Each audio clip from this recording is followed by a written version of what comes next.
बिस्मिल्लाहिर्रहमानिर्रहीम।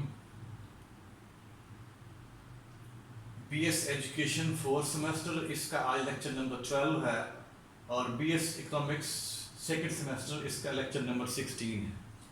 अब जो हम टॉपिक पढ़ रहे हैं वो टॉपिक हमारा दोनों क्लासेस के अंदर जो है वो कॉमन है।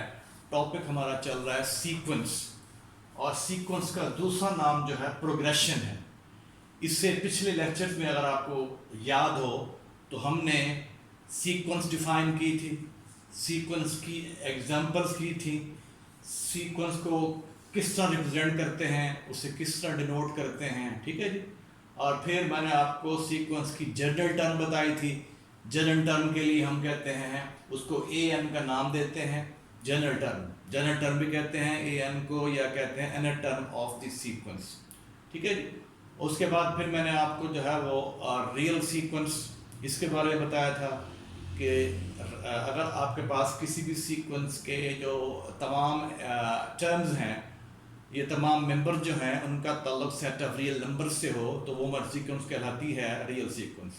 और लास्ट में अगर आपको याद हो तो मैंने फाइनाइट सीक्वेंस की बात की थी। तो ऐसी सीक्वेंस जिसके अंदर नंबर ऑफ टर्म जो है ना वो लिमिटेड हो, 8 हो, 10 हो, काउंटेबल हो, इन अदर वर्ड्स, उसे कहेंगे हमारी सीक्वेंस जो है वो क्या है, फाइनाइट है, ठीक है जी। तो इसकी गालबन मैंने शायद आपको एग्जांपल भी दी थी। फाइनाइट के अंदर नंबर टर्म हमारे पास जो है ना वो लिमिटेड होंगी, 10 होंगी, 5 होंगी, इस तरह काउंटेबल होंगी। लेकिन इनफाइनाइट के अंदर हमारे पास जो है जो नंबर ऑफ टर्म जो है वो लिमिटेड नहीं होंगी, वो लिमिटेड नहीं होंगी, याद रहे, ठीक है। अब वही सिलसिला आगे हम बढ़ाते हैं।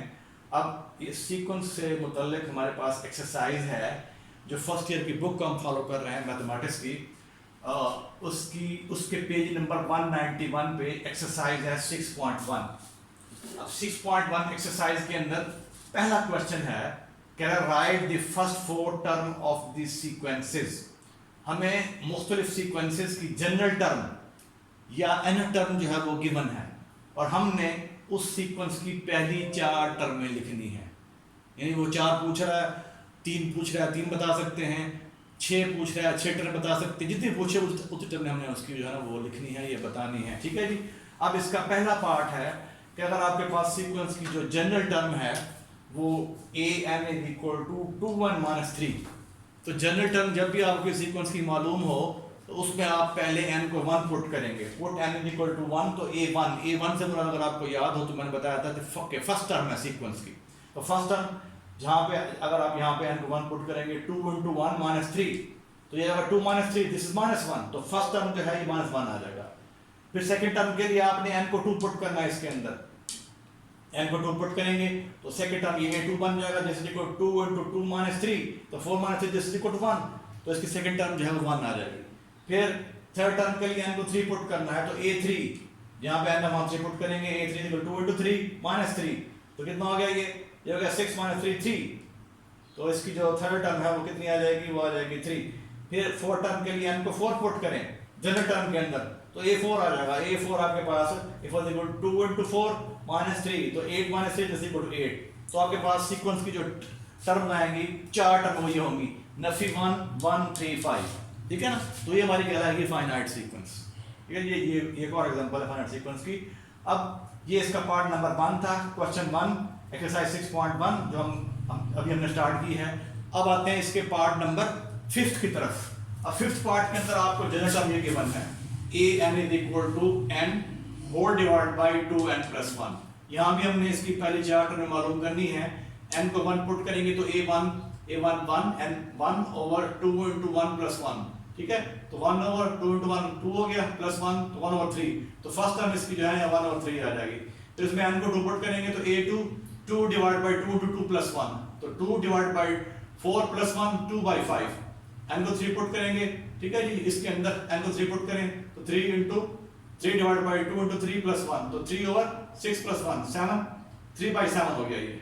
इस तरह आपने n को 4 पुट कर लेना है, इसके अंदर तुम्हारे पास जो है वो चौथी टर्म आ जाएगी। सो फर्स्ट टर्म हमारे पास 1/3, सेकंड टर्म 2/5, थर्ड जो है 3/7 और फोर्थ वन 4/9। तो ये हमारे पास इसका जो है ये पार्ट नंबर जो है 5th था। अब हम नेक्स्ट इसके 2-3 पार्ट और रख सकते हैं। अभी जो क्वेश्चन हम 1 कर रहे थे उसके हमने 2 पार्ट किए थे। अभी देखिए इसका 10वां पार्ट है। इसमें ए एन आपको ये गिवन है, n a term a n this is equal to 1 over a plus n one into d. लोगे ये तो ये आपकी एन अ टर्म है या जनरल टर्म है किसी भी सीक्वेंस की, ठीक है। तो हमने उस सीक्वेंस की जो है 4 टर्में मालूम करनी है या 4 टर्में लिखनी है, एक ही बात है, ठीक है। तो पुट करेंगे इसके अंदर n को 1, जब n 1 पुट करेंगे तो 1 ओवर a प्लस 1 माइनस 1, तो 1 माइनस 1 0, 0 इंटू डी 0 हो गया, तो ये 1 ओवर a प्लस 0, तो this is equal to 1 over a। तो फर्स्ट टर्म इसकी 1 ओवर a आ जाएगी। फिर पुट करेंगे n को 2, इसमें n को 2 पुट करें इसके अंदर जनरल टर्म के अंदर, तो a2 is equal to 1 over a plus into 2 minus 1, ठीक है जी। n को 2 पुट किया आपने तो ये 2 ना 1 आ गया, 1 इंटू डी आ गया, तो 1 ओवर a प्लस d, तो 1 ओवर a प्लस d इसकी सेकंड टर्म आ गई। फिर n को 3 पुट करेंगे तो a3 third term 1 over a plus bracket 3 minus 1 into D. अब ये आपके पास बनेगा 2d, 2 इंटू डी, 2d बन गया, तो ये 1 ओवर a प्लस 2d आ गया। फिर जब n को 4 पुट करेंगे तो आपके पास इसके अंदर n को 4 पुट कर रहे हैं तो आपके पास जो 4 टर्म है 1 ओवर a प्लस 3d, तो लिहाजा आपके पास जो इसकी 4 टर्म में आएंगी 1 over a, 1 over a plus d, 1 over a plus 2d, 1 over a plus 3d, 1 over a plus 3d आपकी चौथी टर्म होगी। क्लियर हो गया। अब इसका एक और देखें पार्ट नंबर 8। यहाँ पे ऊपर स्टेटमेंट वही है कि कह रहे हैं right the first 4 term of the sequence if ये हमें रिलेशन गिवन है, n टर्म जो है this is equal to n time of the n given term, ये हमें गिवन है। n टर्म जो है this is equal to n times, यानी n टाइम्स किसका है, n गिवन टर्म का, ठीक है जी। यानी इस मुराद यूं है कि अगर आपको जो है वो 10वीं टर्म मालूम है तो 10वीं टर्म जो है वो बराबर है आपके पास, यहाँ पे आप n को पुट करते हैं, अगर आप 10 पुट करते हैं तो a10 this is equal to 10 और यहाँ पे आ जाएगा कितना बनेगा a9, ठीक है। ये मालूमात दी हुई है आपको कि a10 जो है दिस इज इक्वल टू ये आ जाएगा 10 टाइम्स ऑफ a9, n को आपने पुट किया है 10, ठीक है। मिसाल दे रहा हूँ आपको ये समझाने के लिए, ठीक है। तो ये हमें उसने यहाँ ये चीज गिवन है और एक चीज उसे और दी हुई कि इसकी फर्स्ट टर्म 1 के बराबर है, यानी उसने बराह रास्त आपको जनरल टर्म नहीं दी, उसने ये कहा कि जनरल टर्म जो है ये an जो है this equal to n time of the n given term. General term किसके बराबर है, n times of n given term, ठीक है। तो इसमें आपने अब n को 1 पुट नहीं करना क्योंकि हमें a1 तो गिवन है, फर्स्ट टर्म गिवन है, हमें a2 चाहिए, तो n को यहाँ 2 पुट करेंगे। जब यहाँ पे आपने n को 2 पुट करना है तो we get a2 is equal to 2 a2 नफी 1, ठीक है जी। अब ये होगा 2 टाइम्स ऑफ a 2 नफी 1, तो 2 और ये a1 2 नफी 1 1 हो जाएगा, तो 2 इंटू a1, ठीक है। जब a1 हमें गिवन है 1 के बराबर है तो therefore a2 is equal to 2 into 1 is equal to 2, तो a2 आपका 2 आ जाएगा। फिर देखें अब इसमें फिर आप n को पुट करेंगे 3 n को, तो we get a3 is equal to 3 times of a3 नफी 1, ठीक है। तो ये जाएगा 3 टाइम्स ऑफ ये बनेगा a2 3 नफी 1 2 हो गया, तो 3 टाइम्स ऑफ a2, तो ये आ जाएगा 3 इंटू 2, ये a2 ने निकाला यहाँ पे 2 था तो 3 इंटू 2 जैसे 6, तो आपके पास जो इसकी थर्ड टर्म है वो 6 आ जाएगी। फिर इसमें हम को पुट करेंगे 4, तो we get a4 is equal to 4 times of a4 minus 1, यानी a4 is equal to 4 times of a3, ठीक है। तो ये 4 ये रहा और a3 हमने अभी यहाँ पे निकाला है 6, 4 into 6 is equal 24। So we have first term आपके पास a1 थी, सेकंड कितनी है 2 है, थर्ड कितनी है 6 है और जो फोर्थ है वो 24 हो गई, ठीक है। अब जो नेक्स्ट क्वेश्चन कर रहे हैं हम उसमें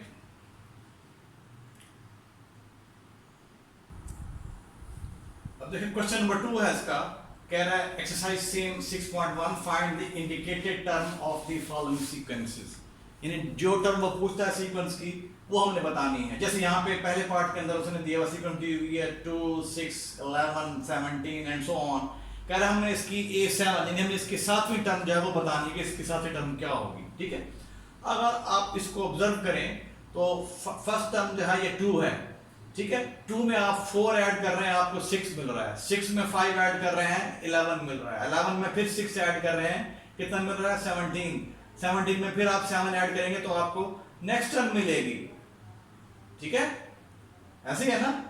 17 में फिर आप ऐड करेंगे 7, आपको नेक्स्ट टर्म मिलेगी, फिर आप नेक्स्ट टर्म जो कि 24 आएगी, 24 में फिर आप ऐड करेंगे आपको 32 मिलेगा, फिर 32 में आप 9 ऐड करेंगे आपको जो है 41 मिलेगा। यहां से हमने ऑब्जर्व किया कि इसमें फर्स्ट में 4 ऐड किया तो आपको 6 में 5 ऐड किया तो 11 में 6 ऐड किया है, ठीक है जी, तो आपको जो है नेक्स्ट टर्म मिलेगी एंड सो ऑन। आपने इसकी 7वीं टर्म तक जो है वो लिखना है कि 7 टर्म क्या होगी। तो यही बात यहाँ लिखी हुई है कि A1 is equal to 2, first term 2 है, A2 जो है दिस इज 2 + 4 6 आ गया, ठीक है। अब देखें 11 कैसे आएगा, अब 6 आ गया, अब इसमें आप 5 जमा कर रहे हैं, ठीक है, 6 ये वाला, इसमें 5 जमा किया तो 11 आ गया, ठीक है। फिर 11 में कितना जमा किया, 6 तो 17 आ गया, ठीक है।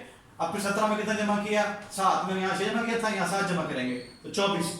फिर इसकी A6 देखें, 24 में आप 8 जमा करेंगे 32, 7वीं में आप 32 जमा 9, यहाँ आपने 8 जमा किया था, उससे पीछे जाए तो यहाँ 7 जमा किया था, ठीक है। इस तरह आप यहाँ पे 32 जमा 9 करेंगे तो आपके पास क्या रहेगा 41, तो ये आपकी A7 है। तो ये आपने उसकी 7 टर्म में जो है क्वेश्चन नंबर 2 का फर्स्ट पार्ट आपने इसकी 7 टर्म में जो है वो यहाँ पे 7 टर्म निकाल ली है दूसरे लफ्जों में, या इसकी 7 टर्म में 7 लिख दी है हमने, A1 A2 से so on up to A7। तो यहाँ हमने 7 टर्म मालूम करनी थी, ठीक हो गया। अब चलते हैं इसके थर्ड पार्ट की तरफ। क्वेश्चन नंबर 2 है, इसमें फर्स्ट टर्म 1 3/2, सेकंड टर्म 3/2 और जो थर्ड टर्म है 5/4 और जो फोर्थ टर्म है 7/8 सो ऑन। हमने भी यहाँ पर इसकी 7वीं टर्म जो है वो मालूम करनी है, ठीक हो गया। अब देखें इसकी A1 जो है 1 है, ठीक है, A2 जो है आप देखें तो ये आपके पास 1 + 2 और नीचे जो है 1 2 इस लिख सकते हैं आप 2 को, ठीक है। तो A2 इसलिए बनेगी, यानी आप 3 कैसे आएगा, अब इसमें 1 में 2 जमा कर रहे हैं, 2 जमा किया, फिर नीचे 2 है 1 × 2 तो 3/2 आ गया, तो ये A2 है इसमें 3/2। फिर देखें यहाँ पे अब 3/2 है, अब इसमें जो न्यूमरेटर है यहाँ पे 2 जमा करेंगे आप, 2 जमा कर दिया आपने, ठीक है जी। और यहाँ पहले आपने 1 से मल्टीप्लाई किया, 2 को आप 2 से तरफ दे देंगे, ठीक है, क्योंकि यहाँ पे 2 आता है ना आपके पास, 2 से तरफ दे देंगे यहाँ पे, तो 3 + 2 और 2 × 2, ठीक है। तो ये बन जाएगा 5/4। अब 5/4 आ गया, अब इसमें ऊपर जमा करेंगे आप 2, तो देखो 2 का फर्क है, 1 3 5 7 जो न्यूमरेटर है वहां पे 2 का फर्क है, और नीचे जो है ना मल्टीपल है किसके, 2 के, यहाँ 1 हो गया, यहाँ 2 हो गया, यहाँ 4 हो गया, यहाँ 8 हो गया, यानी मल्टीपल है सारे 2 के, ठीक हो गया एंड सो ऑन। तो A3 जो है ये आ जाएगी यहाँ 3 जमा 2 डिवाइड बाई क्या था आपके पास 2/2 था, तो 2/2 आ गया आपके पास, ठीक है जी। तो अब ये 2/2 और ये बनेगा आपके पास 5/4, तो ये आपके पास A3। अब A4 जो है 7 है तो 5 + 7 8 है, तो 4 × 2 7/8। अब फिर देखिए A5 ये आ जाएगा आपका, A5 जो है वो ये आ जाएगा 7 + 2 डिवाइड बाई 8 × 2 तो 9/16, ठीक है जी। फिर देखिए आपके पास A6 जो है, A6 क्या आ जाएगा, वो ये आ जाएगा, अब 9 था 9 + 2, ठीक है जी, 16 है, 16 × 2। इस तरीके से आपके पास जो A7 है that will be equal to ये आ जाएगा 11 + 2, क्लियर हो गया ये, और डिवाइड बाई आ जाएगा 32 × 2, तो ये बनेगा हमारे पास 13 डिवाइड बाई 64, ठीक है। तो ये इसकी A7 आएगी, ठीक है। अगर A6 तक पूछता है तो A6 इसकी ये होगी और A7 ये होगी।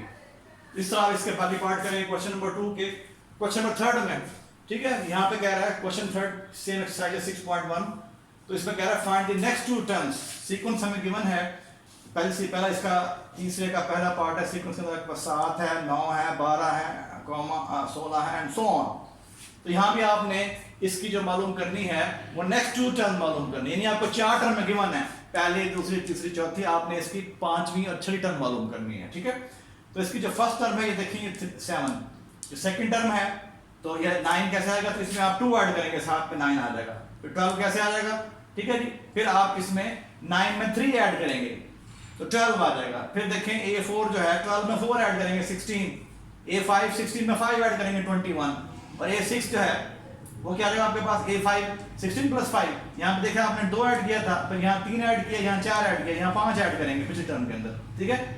अब A5 16 + 5 21, अब 21 + 6 करेंगे 27, तो ये इसकी नेक्स्ट 2 टर्म में आ जाएंगी 7 9 12 16 गिवन था, नेक्स्ट टर्म में क्या हो जाएंगी 21 और 27 एंड सो ऑन, तो ये अपनी सीक्वेंस बन जाएगी। तो इस तरह आपने इसके जो है ना बाकी पार्ट कर लेने हैं। फिर हम चलेंगे नेक्स्ट, हमारा जो टॉपिक आएगा वो टाइप्स ऑफ सीक्वेंस आएंगे, ठीक है जी। तो वो मैं आपको बता देता हूँ ब्रीफली। जो सीक्वेंस की टाइप्स हैं वो 3 हैं। पहले नंबर पे है अरिथमेटिक सीक्वेंस, दूसरे नंबर पे है ज्योमेट्रिक सीक्वेंस और तीसरे नंबर पे है हार्मोनिक सीक्वेंस, ठीक है। फिर सुन लें, हमारे पास सीक्वेंस की 3 टाइप्स हैं। फर्स्ट नंबर पे क्या है, अरिथमेटिक सीक्वेंस, या इसे कहते हैं अरिथमेटिक प्रोग्रेशन। दूसरे नंबर पे है ज्योमेट्रिक सीक्वेंस और ज्योमेट्रिक प्रोग्रेशन, दूसरा नाम इसका। और बोल रहा हूं इसको, पॉइंट टू बी नोटेड, ये पॉइंट नोट करें आप, हैं, ज्योमेट्रिक सीक्वेंस या ज्योमेट्रिक प्रोग्रेशन। और थर्ड इसकी जो कैटेगरी है उसे कहते हैं हार्मोनिक सीक्वेंस और हार्मोनिक प्रोग्रेशन, ठीक है। तो इसकी 3 टाइप्स हैं। अब नेक्स्ट हम अपने लेक्चर में इनको बारी बारी डिस्कस करेंगे, तीनों टाइप्स को, अरिथमेटिक को, अरिथमेटिक सीक्वेंस को, ज्योमेट्रिक सीक्वेंस को और हार्मोनिक सीक्वेंस को। चलिए इसको यही हम आज का लेक्चर खत्म करते हैं। अल्लाह हाफिज़, इंशाल्लाह फिर नेक्स्ट लेक्चर में मुलाकात होगी।